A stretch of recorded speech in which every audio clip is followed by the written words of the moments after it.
After the Second World War, condemned war criminals were led to a high wooden pole in a prison yard or public square. A chest sling already ran beneath their arms. The noose came next. Officials tightened the rope around the neck as the prisoner rose slowly upward. There was no trapdoor. There was no sudden fall to break the neck. The sling held the body upright, while the rope closed off air and blood flow to the brain. Death came by strangulation, over several minutes. The method drew on older Austro-Hungarian traditions.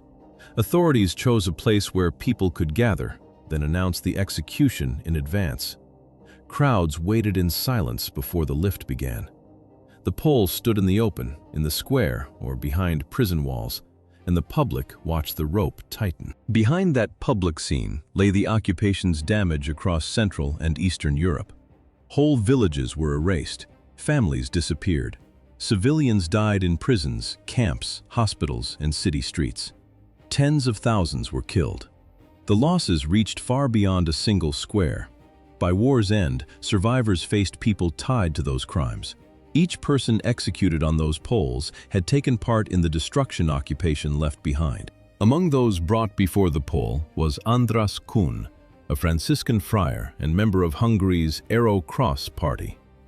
He arrived in clerical robes. That image followed the record witnesses and survivors described from Budapest's final months of war.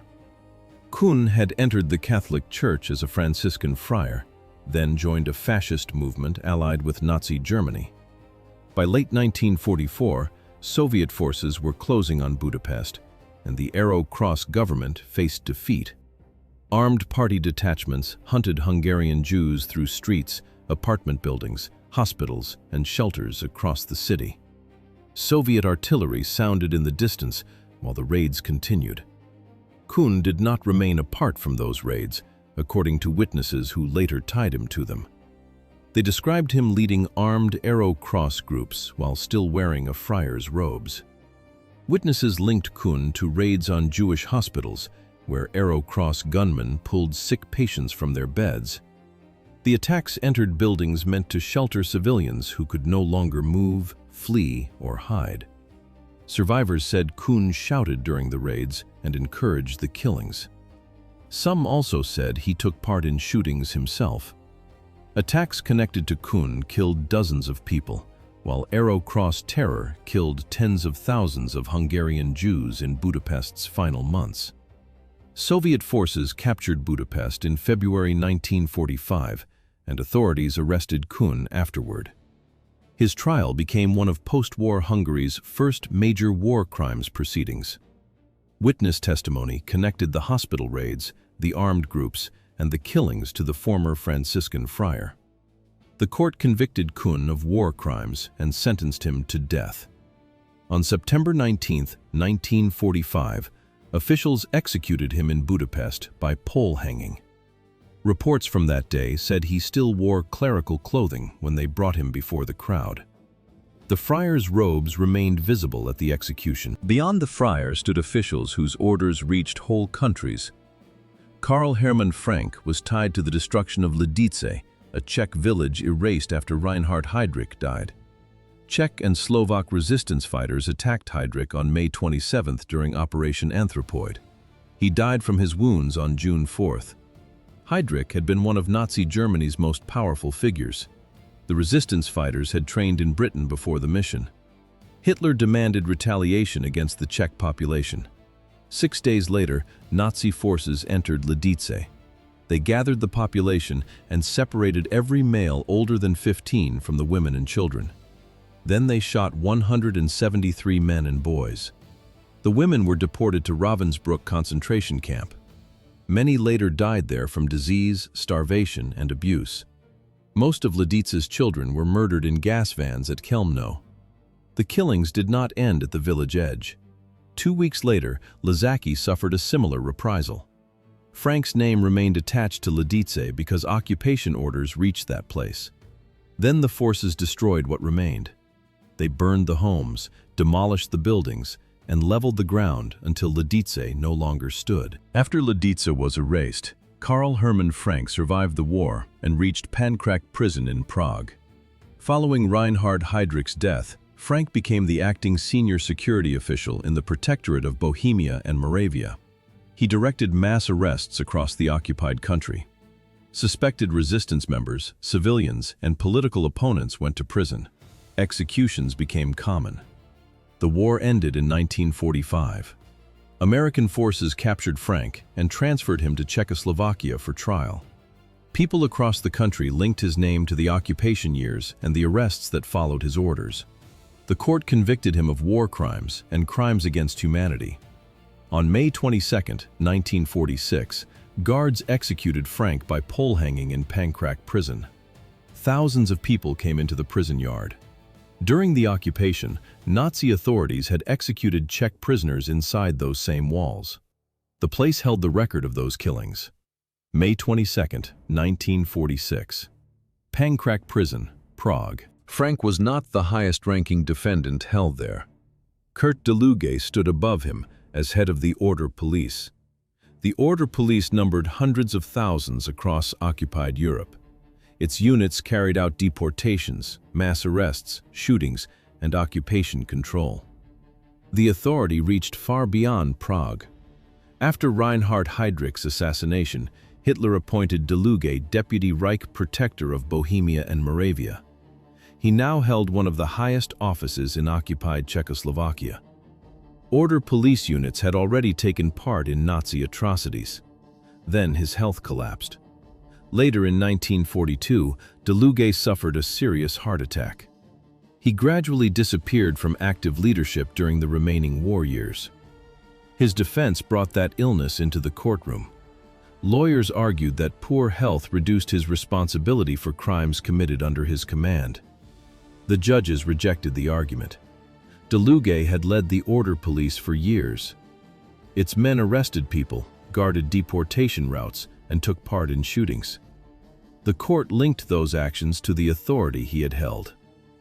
After the war, Czechoslovakia received Deluge and put him on trial for war crimes. The evidence filled the case against him. The judges imposed a death sentence. October 24, 1946. Kurt Deluge died by pole hanging at Pankrak prison in Prague. Before those post-war verdicts, Hungary still held about 750,000 Jews at the start of 1944. Anti-Semitic laws had already stripped away rights and made daily life dangerous. Many still believed Hungary might escape the mass murder unfolding across occupied Europe. That belief ended on March 19, 1944. Germany launched Operation Margaret and sent troops into the country. Columns moved through Hungarian streets. The occupation changed the terms at once. German authorities quickly installed a new Hungarian government, and its ministers accepted German demands. The appointment came first. Deportations would follow. The new ministry moved from orders to trains. Adolf Eichmann arrived in Budapest after the occupation. Inside Hungary's Interior Ministry, Laszlo Endre held the post of State Secretary. He had authority over the deportations across the country. In April and May 1944, officials forced Jewish families into ghettos. They took property. They removed legal rights. Communities waited behind closed doors while officials prepared the transport lists. Endre visited ghettos himself and attended meetings where departures were planned. He pressed local officials to send the trains faster. The doors of the rail cars closed. Lines moved toward the stations. Entire communities boarded transports bound for Auschwitz-Birkenau. Endre did not remain behind a desk while others carried out those orders. He went to the ghettos, joined planning meetings, and demanded quicker departures from Hungarian officials. The pace alarmed even some German officials involved in the deportations. Hungarian authorities gathered families, stripped them of possessions, and sent train after train west. The people on those transports had lost homes, property, and rights before the journey began. Most of those sent to Auschwitz-Birkenau were murdered soon after arrival. When the war collapsed in 1945, Endre tried to flee Hungary. Authorities captured him and returned him for trial. Records, deportation orders, and witness testimony connected him to the removal of hundreds of thousands of people. In December 1946, Budapest executed Laszlo Endre by pole hanging. From May 15 to July 9, 1944, Hungarian authorities deported about 437,000 Jews. Those deportations needed a government ready to follow Berlin. Germany found its man in a former Hungarian prisoner. Ferenc Szalasi had served as an officer in the Austro-Hungarian army during the First World War. Later, he served in Hungary's army. During the 1930s, he built a movement called Hungarism. It joined ultranationalism with anti-Semitism and borrowed heavily from Nazi Germany. Hungarian authorities jailed Szalasi for his political activity. The prison cell did not end his movement. In 1940, Szalasi founded the Arrow Cross Party. Germany now had a loyal leader outside the old government. Soviet forces moved closer, while the Axis position collapsed across Europe. Miklos Horthy tried to negotiate a separate peace with the Soviet Union. Germany answered at once. On October 15, 1944, German forces backed a coup against Horthy. They removed him from power. Then they installed Ferenc Szalasi as Hungary's new leader. Arrow Cross squads were already shooting beside the Danube when Ferenc Szalasi took control of Hungary. His government lasted about 4 months. That was enough. Jewish civilians died in streets, apartment buildings, and on the riverbank. Gunmen lined victims beside the water. Their bodies fell into the Danube. Tens of thousands of Jews remained trapped inside the Budapest ghetto, where disease, starvation, violence, and executions shaped daily life. The danger kept growing. Some feared the entire ghetto would be massacred before Soviet troops reached the city. The Red Army advanced on Budapest, while Raoul Wallenberg worked to save civilians. Szalasi's government still met German demands for deportations as the city closed in around it. By early 1945, Soviet forces surrounded Budapest. Szalasi fled toward Germany. He left behind a capital under siege and a government whose armed men had killed civilians across the city. Germany surrendered. Hungarian authorities brought Szalasi back. His trial covered the murders carried out under Arrow Cross rule, and his decision to continue a war Hungary could no longer win. The fighting had already destroyed much of the country. The court convicted him of war crimes and high treason. On March 12, 1946, Budapest gathered for the public executions. Szalasi faced pole hanging in a city square. 3 senior officials died with him that day. Former Prime Minister Dom Stuje, Gabor Vajna, and Jenő Szalasi. Stuje had served as prime minister during the deportations of Hungarian Jews. Vajna had helped organize Arrow Cross violence inside Budapest. The executions followed one after another while crowds watched. Reports said Szalasi remained calm until the end and believed history would prove him right. The rope ended that claim. After Arrow Cross leaders fell, court papers still carried quieter names, including Maria Nagy. Records also call her Manci Nagy. She was an older Hungarian woman accused after the war of Arrow Cross collaboration. Prosecutors linked her to the abuse and torture of Jewish prisoners. The accusations reached into Budapest's final wartime months. Arrow Cross militias arrested people across the city. They beat them, robbed them, and carried out executions. Nagy's case placed a civilian beside men whose names filled public trials. Her age and sex made the case less familiar, not less serious. Hungary opened around 27,000 post-war proceedings over wartime crimes. Courts handed down several hundred death sentences. Files arrived faster than judges could sort them. Some trials left detailed records. Others survived only in scattered papers and brief entries. That gap kept Nagy's name obscure beside Ferenc Szalasi and Karl Hermann Frank. Yet the surviving record still shows the charge brought against her. It also shows the range of people Hungarian courts pursued after the war. pole hanging did not await only senior Nazi officials or former ministers. Hungarian courts used it against civilians convicted of helping Arrow Cross crimes. Once local accomplices faced the pole, the square gave survivors a public view of the verdict. The condemned stood before a crowd shaped by years of occupation, deportations, and disappearances. Czechoslovakia had lived under Nazi control for 6 years after Germany seized the country in 1939. Resistance members were executed, villages were destroyed. Thousands of civilians went to concentration camps. Nazi authorities suppressed Czech culture and political life while they imposed German rule. Hungary followed a different wartime path. Yet the war also left communities shattered. Neighbors vanished. Relatives were deported. Families waited without answers.